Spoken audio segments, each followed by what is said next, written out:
Hi, this is Elkin. Welcome back to my channel. Did you know in the middle of a transit strike 20 years ago, New York City Transit tried to operate train service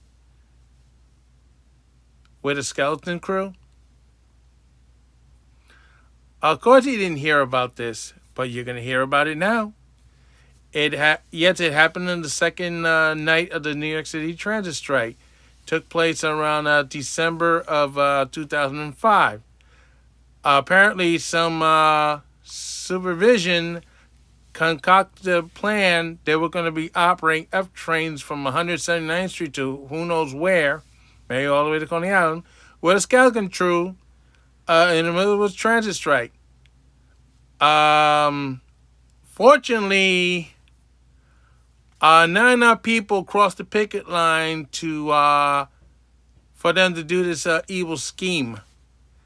Thing is, can you imagine what would happen if you only had one subway line operating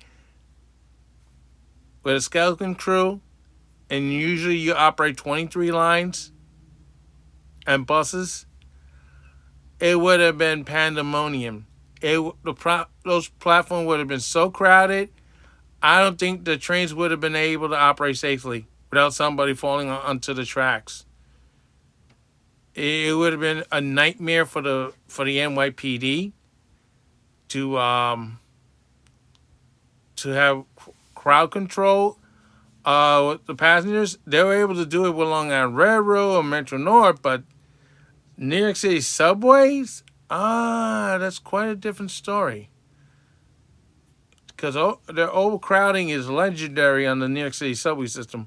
So yes, they did try to operate trains with a skeleton crew in the middle of a transit strike 20 years ago, this December. But because they didn't have enough personnel, the plan was scrapped. And we're luckily so. Yes, I found out about it and was not too thrilled, and my stomach turned sour in a hurry when I heard about this. So, yeah.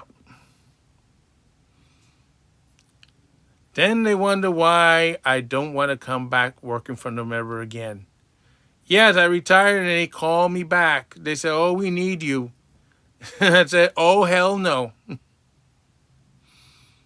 No. You need me bad enough to cause chaos and all that stuff, cause problems for me, screw me out of overtime, make my life a living hell, and then you want me to come back like it was nothing. No, sorry. I can't say